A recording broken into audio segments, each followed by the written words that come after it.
Conductor வேலைக்கு சொன்னாரு tata, சினிமால என்ட்ரி கொடுத்தாரு ஸ்ட்ரெயிட்டா. இப்போ தலைவர் தான் இண்டஸ்ட்ரியில இருக்காரு வெயிட்டானு. இதே எப்படி இருக்கு செக்மெண்ட்ல பேச வராரு பாலா சாரே. சூப்பர் ஸ்டார் எப்பவும் இருப்பாரு ஸ்மார்ட்டா. தலைவருக்காக டிராயிங் பண்ண போர்ட்ரேட் ஆட்டா. நானும் இருக்கேன் எனிதிங் ஃபார் தலைவர்ல ஒரு பார்ட்டா. சூப்பர் ஸ்டார் மேல இருந்த மோகம் என் லைஃப்ல நடந்துச்சு மிகப்பெரிய துரோகம். அதனால ஆனே நான் ரொம்ப சோகம். அண்ணாமலை பார்த்ததுக்கு அப்புறம் தான் என் லைஃப்ல வந்துச்சு ஒரு வேகம்னு தலைவர் வழியில பேச வராரு ராம் பிரதீப் சாரு. தலைவர்கிட்ட இருக்கு மிகப்பெரிய ஸ்டஃப். குட்டியா இருந்தாலும் கூட்டத்துல கொடுப்போம் டஃப். குட்டி சூப்பர் ஸ்டார்ஸ் நாங்கெல்லாம் ரொம்ப ரஃப். தலைவர் லெவல் இருக்குது ஆன் ஹைட். கபாலி படத்துக்கு ப்ரமோஷன் பண்ணாங்க ஆன் ஃளைட். சூப்பர் ஸ்டார் எப்பவுமே வேர்ல்டு வைடு ஹிட். தலைவர் தர்பார்ல நாங்க பேசுறது தான் ரைட். சூப்பர் ஸ்டார் மேல இருக்கு கிரஷ். அவரை பார்க்க ஷூட்டிங் ஸ்பாட்டுக்கு வந்துச்சு ஒரு பெரிய ரஷ். கோ ஆர்டிஸ்டையும் மதிக்கணுங்கிறது தான் அவர் மனசு. அதுக்கு நானும் ஃபேன் தான் பேசுறாங்க ஆக்ட்ரஸ் விசித்ரா. பாபா படத்துல விளையாண்டாரு வாலிபால். இதுதான் அன்புள்ள தலைவருக்கு episode 24. Title sponsor Aswathi nighties, presented by Anuj tiles மற்றும் Sairam group of institutions, co presented by சௌபாக்யா wet grinder, Challani jewellery mart மற்றும் NGA 550D TMT bars, powered by SS Genius International Nursery and Primary School, Sembakkam, Chennai.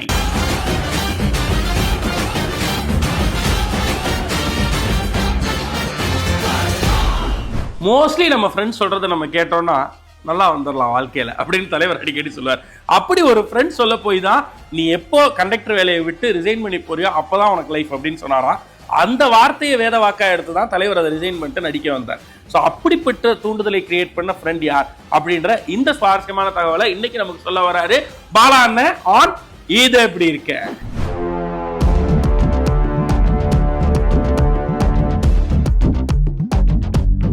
Black ship அன்புள்ள தலைவர் கூட 24வது நாள் தகவல் number 231. Nithu நெல்லிச்சோறு நெய் மணக்கும் கத்திரிக்கான முள்ளு முளரும் பாட்டுல ரஜினியுடன் நடிச்ச அந்த நடிகை ஃபடாஃபட் ஜெயலட்சுமி.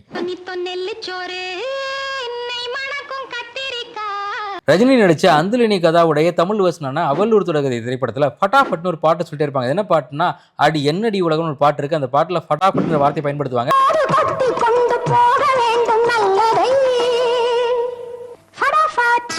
அந்த படம் முழுக்க அந்த கேரக்டர் ஃபடாஃபட்னு சொல்லியிருக்கும். அந்த ஃபடாஃபட் அப்படிங்கிற வார்த்தைக்கு என்ன அர்த்தம் பாத்தீங்கன்னா உடனடியா அப்படின்னு அர்த்தம். இந்த ஃபடாஃபட் ஜெயலட்சுமி பத்தி ரஜினி சொன்னது ரொம்ப இன்ட்ரெஸ்டிங்கான செய்திங்க. இன்னைக்கு ரஜினி கூட நடிச்ச எல்லா ஹீரோயினையும் கூப்பிட்டு உங்க கூட நடிச்ச ஃபேவரட்டான காம்போ ஹீரோ யாருன்னு கேட்டா எல்லாரும் டக்குன்னு ரஜினி பேரை கண்டிப்பா சொல்லுவாங்க. ஆனா அப்படிப்பட்ட ரஜினி கிட்ட ஒரு முறை உங்க கூட நடிச்சலே ரொம்ப பிடிச்ச ஹீரோயின் யாருன்னு கேட்டப்போ அவர் சொன்ன பதில் தான் இந்த ஃபடாஃபட் ஜெயலட்சுமி. ரஜினியும் ஃபடாஃபட் ஜெயலட்சுமி ரெண்டு படம் தான் நடிச்சாங்க. ஒன்னு முள்ளு மலரும், இன்னொன்று 6 வரை. இந்த 2 படங்கள் நடிச்ச இந்த ஃபடாஃபட் ஜெயலட்சுமி தான் ரஜினி சொன்னார் என் கூட நடிச்சதுலே என்னோட ஃபேவரட் அப்படின்னா அது இவங்க தான் அப்படின்னு சொல்லி. 70s நீங்க பாத்தீங்கன்னா ஃபடாஃபட் ஜெயலட்சுமி முள்ளு மலரும் அதெல்லாம் மறக்க முடியாது. ஒரு கேரக்டர், ஒரு ஃபீலிங், ஒரு எமோஷன், அது ஆக்சுவலி ஃபடாஃபட் ஜெயலட்சுமி. இப்படி ரஜினியோட ஜோடியிலேயே பெஸ்ட் ஜோடின்னு ரஜினி சொன்ன ஃபடாஃபட் ஜெயலட்சுமி பத்தி பேசிட்டு இருக்க நேரத்தில் இன்னொரு நடிகை படம் முழுக்க ரஜினியோட ஜோடியா முகமே காட்டாம நடிச்சாங்க. அது என்ன படம், அந்த நடிகையோட பேர் என்ன தெரிஞ்சுக்க தகவல் நம்பர் 232. தகவல் நம்பர் 232. தலைவர் தான் கூட நடிச்ச ஹீரோயிலே தன்னோட ஃபேவரட் அப்படின்னா ஃபடாஃபட் ஜெயலட்சுமின்னு சொன்னார்னு சொல்லியிருந்தேன். அப்படிப்பட்ட ரஜினிக்கு ஒரு படத்துல ஒரு ஜோடியா நடிச்சவங்க முகமே காட்டாம நடிச்சாங்க. அது என்ன படம், என்ன நடிகைன்னு சொல்றேன்னு சொல்லியிருந்தேன். அது என்ன படம் அப்படின்னு பாத்தீங்கன்னா வள்ளி திரைப்படம். ரஜினியே கதைவாசனை எழுதின வள்ளி திரைப்படத்தில் வீரையன் அப்படின்னு ஒரு கேரக்டர் பண்ணியிருப்பார். அந்த வீரையன் கேரக்டருக்கு ஜோடியாக ஒருத்தர் நடித்தாங்க. அந்த நடிகையோட பேர் என்னன்னா ஜெயந்தி. அவங்க ரொம்ப கம்மியான படங்கள் தான் பண்ணாங்க. இன்னும் சொல்லப்போனால் இதுதான் அவங்களுக்கு முதல் திரைப்படம் கூட. இந்த திரைப்படத்துக்கு ஜெயந்தியை சூஸ் பண்ணிட்டு இந்த படத்தில் டைரக்டர் நடராஜ் போய் நீங்கள் இந்த படத்தில் ரஜினிக்கு ஜோடியாக நடிக்கிறீங்க ஆனால் முகமே தெரியாதுன்னு சொன்னப்போ அவங்களுக்கு டக்குன்னு சின்னதாக ஒரு ஒருத்தர் என்னடா ரஜினி ஜோடியாக நடிக்க வாய்ப்பு வருது ஆனால் முகமே தெரியாதுன்னு வேற சொல்கிறாங்க, இது எப்படி ஒத்துக்கிறதுன்னு யோசிக்கிறாங்க. அப்புறம் ரஜினிக்கு ஜோடியாங்கிற வாய்ப்பே ரொம்ப பெருசுன்னு ஒத்துக்கிறாங்க. அவங்க ஓகே சொன்னதுக்கப்புறம் ரஜினி சார் கூப்பிட்டு மறுபடியும் அவங்ககிட்ட கேட்குறாரு, நல்லா கவனிச்சுக்கோங்க, இந்த படத்தில் நீங்கள் ஜோடியாக நடிக்கிறீங்க ஆனால் அவங்க முகம் யாருக்கும் தெரியாதுன்னு சொன்னதுக்கப்புறம் இல்லை சார் தெரிஞ்சுதான் நடிக்க வந்திருக்கீங்க, வெரி குட்னு சொல்லி நடிக்க வச்சாராம். அந்த படத்தில் மிக முக்கியமான கேரக்டர் பண்ணியிருப்பாங்க. அந்த நடிகையோட பேர் ஜெயந்தி. இந்த படம் வெளிவந்த உடனே எங்கே அவங்களுக்கு கிரெடிட் கிடைக்காம போயிடுவோம் அப்படின்னு சொல்லி எல்லா இன்டர்வியூலையும் ஜெயந்தி பேரை சொல்லி ரஜினி சார் பேசி அவங்களுக்கான கிரெடிட் அவங்களுக்கு கிடைக்கணும்னு ரொம்ப கவனமாக இருந்தார். ரஜினி அந்த கிரெடிட்டை கொடுத்ததுனால மைந்தன் தமிழ் ஒரு படமும் மம்மூட்டியோட மலையாள படமும் புக் ஆச்சு. அப்படி ரஜினிக்கு ஜோடியாக முகம் காட்டாமல் ஜெயந்தி நடிச்சு அந்த வள்ளி திரைப்படத்தில் நமக்கெல்லாம் மறக்க முடியாத ஒரு பாட்டு, இன்றைக்கும் கேட்டால் நம்ம கிறங்குற ஒரு பாட்டு அப்படின்னா சொன்னலதா வாய்ஸில் வந்து அந்த எண்ணுள்ளே அப்படிங்கிற பாட்டு.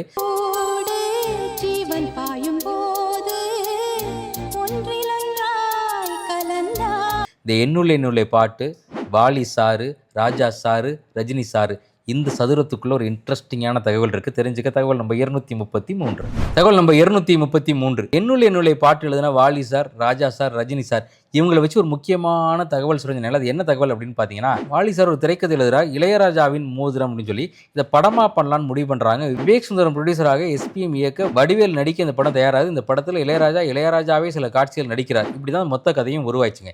இந்த விஷயம் ரஜினிக்கு தெரிய வருது. ரஜினி அந்த ஸ்க்ரீன் பிளே படிக்கிறார். இந்த படத்தை நம்ம பண்ணால் நல்லா இருக்கும்னு சொல்லி கேஆர்ஜியை கூப்பிட்டு சொல்லி வாலி சார்ட்ட பேச சொல்கிறார்.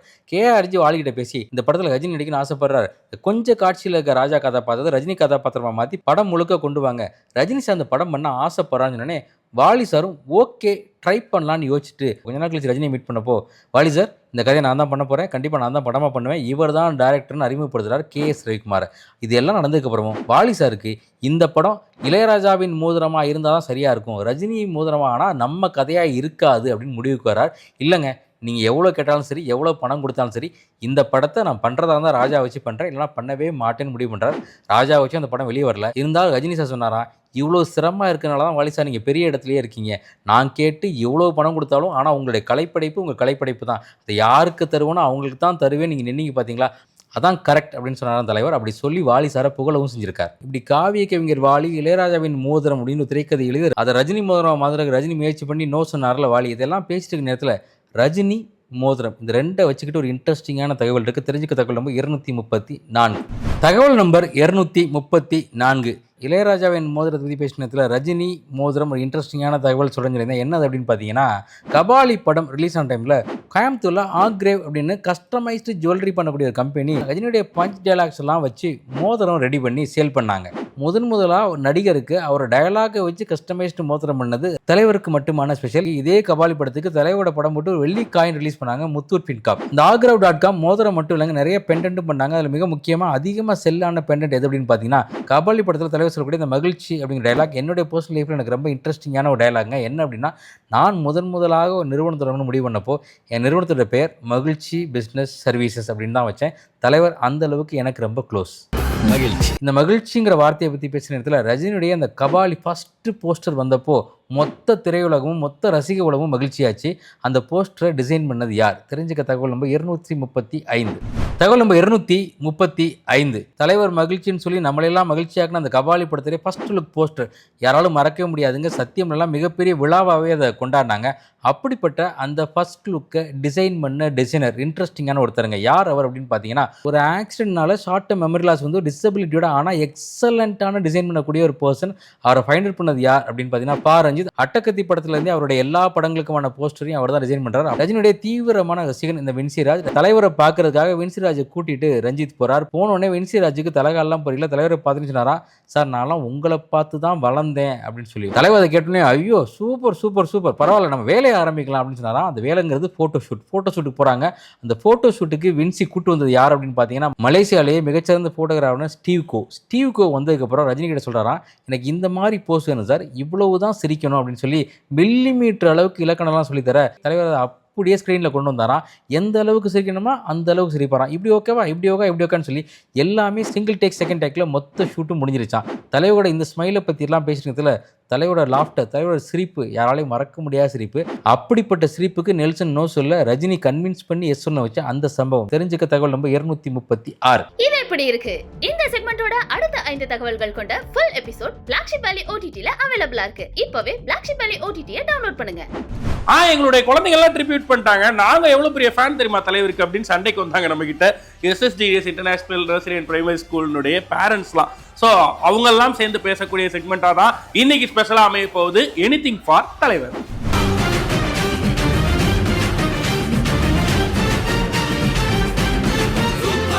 I'm an artist.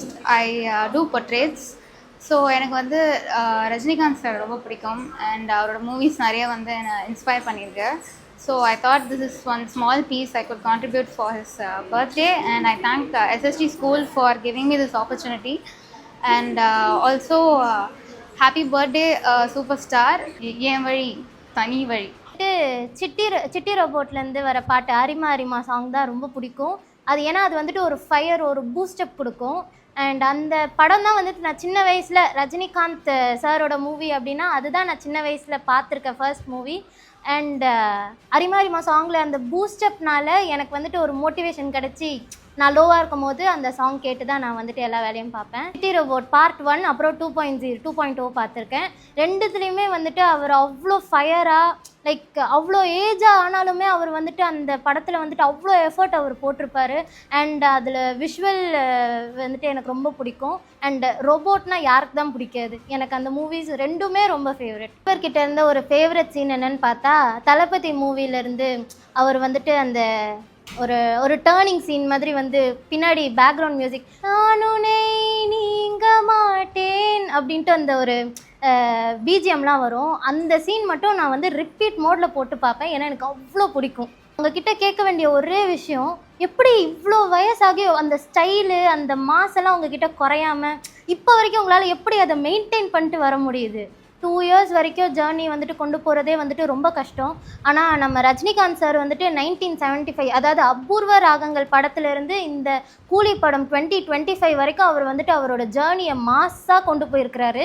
எப்போவுமே டாப் லெவலில் தான் இருந்திருக்கிறாரு. அண்ட் அவருக்கு இவ்வளோ ஃபேன்ஸ் இருக்கிறாங்க only because of his dedication and hard work. அதுக்கு நான் உங்களுக்கு பெரிய அப்ளாஸ், பெரிய ஒரு வாழ்த்துக்கள் சொல்கிறேன். 50 வருடம் நீங்கள் வந்துட்டு இந்த படமெல்லாம் பண்ணிட்டு வந்திருக்கீங்க. நீங்கள் மேலும் மேலும் இன்னும் நீங்கள் வந்துட்டு உயர்ந்த நிலைக்கு போகணும்ட்டு நான் உங்களை ரொம்ப வாழ்த்துறேன். And happy birthday to you sir. நிறைய படங்கள் சின்ன பிள்ளையிலேருந்தே அவரை பார்த்து பாஷா, மாணிக் பாஷா அப்படியே நிறைய ஒரு ஃபீல்டில் வந்து நம்மளும் ஒரு ரஜினிகாந்தாவே மாறிட்டோம். ஸோ இந்த ஃபீல்டில் ஒரே ஃபீல்டில் ஒரு 50 வருஷமாக இருக்கிறதுன்றது பெரிய விஷயம். ஸோ இந்த 75th ஹாப்பி பர்த்டே வந்து நாங்கள் விஷ் பண்ணுவோன்னு எதிர்பார்க்கவே இல்லை. ஹாப்பி பர்த்டே தலைவா. எனிதிங் ஃபார் தலைவரா நானும் தலைவருக்காக பேசுவேங்க. சில டெடிகேஷன்லாம் வச்சிருக்கீங்க அப்படின்னு சொல்லக்கூடிய நீங்களா இருந்தால் எதுவாக இருந்தாலும் ஷார்ட் அண்ட் கிறிஸ்பா சுவாரஸ்யமாக ரெக்கார்ட் பண்ணி நீங்கள் ரெக்கார்ட் பண்ண வீடியோவை ஸ்க்ரீனில் தெரியக்கூடிய இந்த நம்பருக்கு ஹை குவாலிட்டி வீடியோவாக டக்குன்னு அனுப்பிச்சுடுங்க.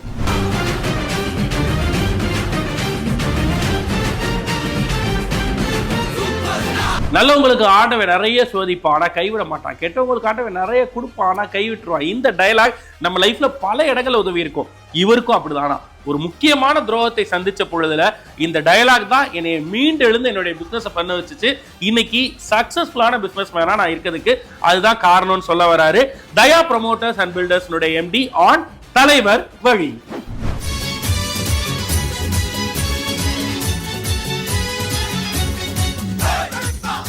ரஜினி சாரை பொறுத்த வரைக்கும் பார்த்துட்டீங்க அப்படின்னா அவர் இன்டர்வியூலையும் சொல்லியிருப்பாரு, ஆடியோ லான்ச்லேயும் சொல்லியிருப்பாரு, ஹி நோஸ் த பல்ஸ், ஆடியன்ஸோட பல்ஸ் தெரியும். ஸோ ஒவ்வொரு மூவிக்கும் மூவி வேரியேஷன்ஸ் காமிப்பாருங்க. ஸோ அந்த மூவிஸோட வேரியேஷன்ஸ்லயுமே வந்து பார்த்துட்டீங்கன்னா பேசிக்காக ஒன்லைனராக என்ன இருக்கும் அப்படின்னா, ஃபேமிலியை பார்த்துக்கணும். நீ என்னவா வேணாலும் இருந்துட்டு போ, பட் ஃபேமிலியை நீ வந்துட்டு டேக் கேர் ஆஃப் பண்ணிக்கணும் அப்படிங்கிறதுல அந்த ஒரு கருத்து வந்துட்டு அவரோட மெஜாரிட்டியோட பிலிம்ஸ்ல வந்துட்டு ஸ்ட்ரெஸ் பண்ணி சொல்லப்பட்டிருக்கும். மீசை முளைச்ச பிறகு அப்பாவுக்கு சொத்து இருந்தா கூட அதுல ஒரு செல்லி காசு கூட தொடாமே தான் உழைப்பால உழைச்சி அவங்களுக்கு யார் சோறு போடுவானோ அவன் தாயா உண்மையான ஆம்பளை. பிசினஸா தலைவர் எப்படி தயா ப்ரொமோட்டர்ஸ் அண்ட் பில்டர்ஸ்க்கு தலைவர் எப்படி ஒரு இன்ஸ்பைரிங் அப்படின்னா, இந்த தயா ப்ரொமோட்டர்ஸ் அண்ட் பில்டர்ஸ் இப்போ வந்துட்டு ஃபீல்ட்ல சக்சஸ்ஃபுல்லா 10th year ரன் ஆயிட்டு இருக்கு. நாங்க ஆரம்ப காலத்துல இந்த பிசினஸ் ஸ்டார்ட் பண்ணையில எங்க கூட ஒரு பார்ட்னர் இருந்தாரு. ஸோ என்ன அப்படின்னா, ஒரு 6 months டிராவலுக்கு அப்புறம் வந்துட்டு அவர் வந்துட்டு ஒரு சர்டைன் அமௌண்ட்டை வந்துட்டு எடுத்துட்டு அவர் வந்துட்டு எதுவுமே ரீச் அவுட் பண்ண முடியல எங்கனால. ஸோ அந்த அமௌண்ட்டும் திருப்பி கிடைக்காம அவரையும் ரீச் அவுட் பண்ண முடியாத ஒரு சூழ்நிலை. ஸோ அந்த பிகினிங் ஸ்டேஜ் அப்படிங்கையில அவர் பார்த்துக்குவாரு அப்படிங்கிற ஒரு மைண்ட் செட்ல நாங்களுமே ஒரு கொஞ்சம் அவரை ட்ரஸ்ட் பண்ண இதனால எங்கனாலையுமே அது என்ன பண்றதுன்னு தெரியல.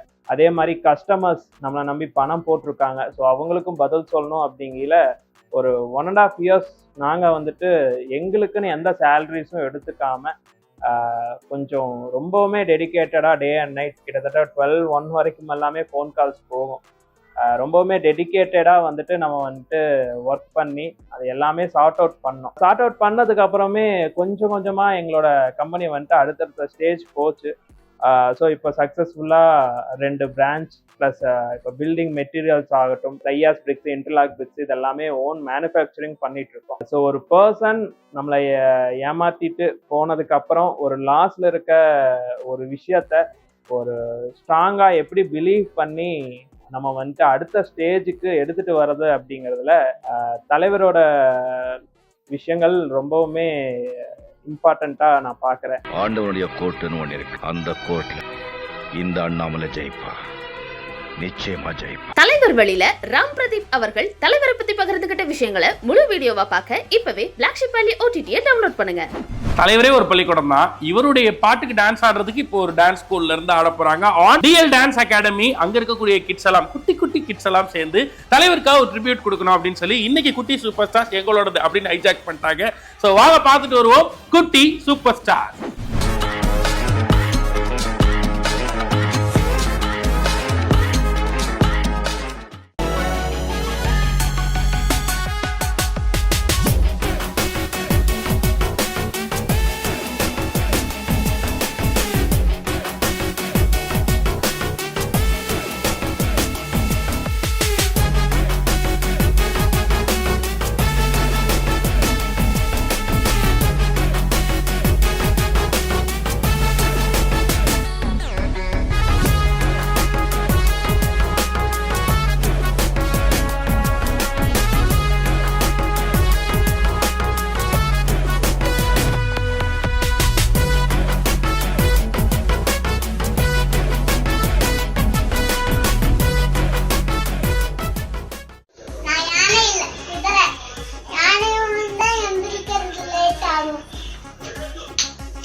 குட்டி சூப்பர் ஸ்டார்ஸ்ல எங்க வீட்டு குட்டீஸும் இதே மாதிரி கலந்துக்கணும் அப்படின்னு நினைச்சீங்கன்னா உடனே ஒரு வீடியோ விடுங்க. ஸ்கிரீன்ல தெரியுற அந்த நம்பருக்கு டக்குன்னு தட்டி விடுங்க. HD quality.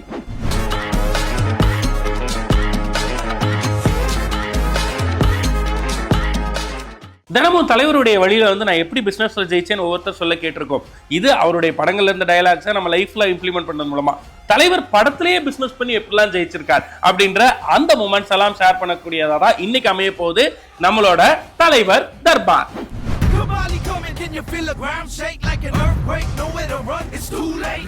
நீங்கள் இப்போ பார்த்தீங்கன்னா பிஸ்னஸில் பற்றி பேசுகிறது அப்படின்னா இப்போ வந்து நீங்கள் பெரிய பெரிய கம்பெனிஸ்லாம் பார்க்கலாம். இன்ஃபோசிஸ் மாதிரி கம்பெனிலாம் என்ன பண்ணுறாங்க, கம்பெனியோட ஷேர்ஸை எம்ப்ளாயிஸ் கொடுக்குறாங்க. அப்படி தான் எல்லா கம்பெனியும் வளருது. நான் மட்டுமே எல்லாமே சம்பாதிக்கக்கூடாது, மற்றவங்களுக்கு. அதுக்கு அருணாச்சலம்லாம் ஒரு எக்ஸாம்பிள். அவர் ஒரு ப்ரொடியூசர் இல்லாமல் நலிஞ்சு போன 6 ப்ரொடியூசரை கூப்பிட்டு வச்சு அவங்களுக்குலாம் ஒரு படம் பண்ணி கொடுத்து பண்ணுறது. அதெல்லாம் ஒரு விதமான கம்பெனி ரன் பண்ணுற ஸ்ட்ராட்டஜி தான், பிஸ்னஸ் ஸ்ட்ராட்டஜி தான். அதுவும் போன ஒரு கேள்வி கூட தான் அவர் தலைவர் வந்து ஒரு படம் பண்ணார். அப்போ அந்த டேரக்டர் வந்து ரொம்ப பின்தங்கி நிலையில் இருந்தப்போ, அவர் வீடு இல்லாமல் இருந்தப்போ அவரு திரும்பி தலைவர் கூப்பிட்டு அந்த அவர் வீடு கட்டி கொடுத்தாரு. ஸோ அது பண்ணணும் அவசியம் இல்லை. அப்போ அது தொழில் பக்தியும் தொழில் நேர்மையும் தொழில் விசுவாசம், நன்றி விசுவாசம் இருக்குல்ல, அது தலைவருக்கு ரொம்பவே. அது வந்து இதெல்லாம் வந்து ஒரு பிசினஸ் மேனுக்கு ஒரு அடிப்படை குணங்கள் சொல்லுவாங்க. அது எல்லாமே அவர்கிட்ட இருக்கு. நிச்சயமா. ஏன்னா நம்ம பண்ற தொழிலை மதிக்கணும், நம்ம பண்ற தொழிலுக்கு உண்மையா இருக்கணும், நம்ம பண்ற தொழிலே தான் நம்ம திருப்பியும் வேலை செய்யணும், அதுதான் மேலே வருன்றதுக்கு இதெல்லாம் ஒரு எக்ஸாம்பிள். நம்ம தொழிலில் இருக்கிறவங்க நலிஞ்சு போனால் அவங்களுக்கு ஹெல்ப் பண்ணணும். இதெல்லாம் பார்ட் ஆஃப் பிசினஸ் ஸ்ட்ராட்டஜி தான். இப்போ நம்ம ஒரு பிசினஸ் பண்றோம், நம்ம கூட ஒர்க் பண்ண ஒரு பார்ட்னர் வந்து சரியா பண்ணல, அவரோட பிசினஸ் விழுந்துருச்சுன்னா அடுத்து எடுக்கிற பிசினஸ்லேருந்து நமக்கு அவருக்கு கொடுக்க போறோம். நீங்களும் வாங்க, ஏன்னா சின்ன முதல்ல இருக்கும்போது எனக்கு நீங்கள் ஹெல்ப் பண்ணீங்க, நீங்க வாங்கன்னு தூக்கி விடுறோம். இதெல்லாம் வந்து part of the business strategy. எனக்கு சரியா டக்குன்னு தோணல. ஏதோ ஒரு படத்துல வந்து தலைவர் படம் பண்ண போறாரு. அப்போ வந்து அவர் ப்ரொடியூஸ் பண்ண ப்ரொடியூசர்ஸ்லாம் லாஸ் ஆயிட்டாங்க, ரொம்ப கஷ்டத்துல இருக்காங்க. அப்போ அவர் என்ன சொல்றாருன்னா, தானு சார்ட்டே யாருக்கும் கால் பண்ணி நம்ம ஒரு படம் பண்ணலாம் வாங்க அப்படின்னு சொல்லி கூப்பிட்டுருக்காரு. கூப்பிட்டு போய் இவங்க கூட சேர்ந்து நம்ம படம் பண்ணலாமா அப்படின்னு அவங்க கூட சேர்த்துக்கிட்டதா அப்படின்னு சொல்றாரு. அந்த குணம் வந்து அது சாதாரண விஷயம். ஆமா, டெஃபினட்டா நம்ம கூட பயணிச்சவங்களையும் தூக்கி விடுறது, கரெக்ட் வர்றது. அவர் இது அடிக்கடி ரெகுலரா பண்ணிட்டே இருக்காரு. நான் வளர்ந்தா மட்டும் பத்தாது, கூட இருக்க வளரணும்னு சொல்லிட்டு நிறைய விஷயங்கள் சொல்லிட்டு. சரி, நம்ம அதுவும் இன்னொரு நீங்க வந்து ஒரு வியாபார இதுதான் சொல்லுவாங்க இல்லையா, நீங்க வந்து மீன் வாங்கி கொடுக்காதீங்க, மீன் பிடிக்க கத்து கொடுங்கன்னு சொல்லுவாங்க. அதே மாதிரி தான் நீங்க வந்து அவருக்கு பணமா கொடுக்கறது எப்படி, அவரை ப்ரொடியூசர் ஆக்கி அந்த படத்துல லாபம் கொடுக்கறது. அந்த படம் என்னைக்கு ஓடினாலும் எதுல வந்தாலும் லாபம் வந்துட்டே இருக்கும். ஒரு வாட்டி பணமா கொடுக்கறதோட ஒரு கில்ட் இருக்காது. என்னன்னா ஒருத்தர்கிட்ட கடன் வாங்கி ஒரு நன்கொடையோ வாங்குறோம்னா அவர் எனக்கு உதவி செஞ்சுட்டாருன்னு ஒரு விஷயம் இருந்தாலும் நன்றி விசுவாசம் இருக்கும். ஆனா ஒரு வேலையை கொடுத்தாருன்னா அது வந்து நம்மளுக்கு ஒரு வேலை கொடுத்தா கில்ட் இல்லாம இருக்கும். அது கரெக்டா. நிறைய ஐடி கம்பெனிஸ் போயிருப்பீங்க, நிறைய நீங்க ஐடி கம்பெனி வச்சிருந்தல.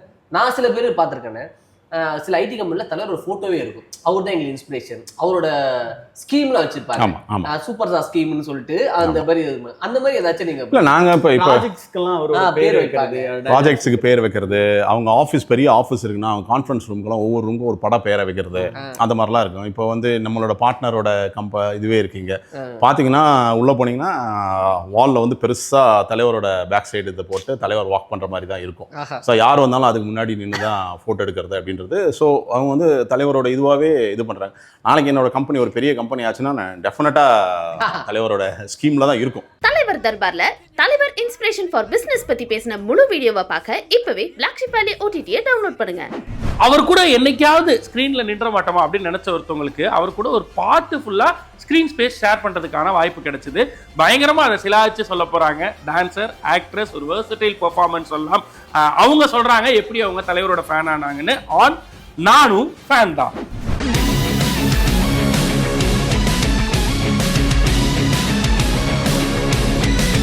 நானே அவர் கூட நடிப்பேன் அப்படிங்கிறது வந்து சத்தியமாக நான் எதிர்பார்க்கவே இல்லை. அந்த மாதிரி ஒரு ஒரு லைஃப்பில் ஒரு சேஞ்ச் வந்தது வந்து வீரா படத்தில் எனக்கு ஆஃபர் வந்தப்போ தான்.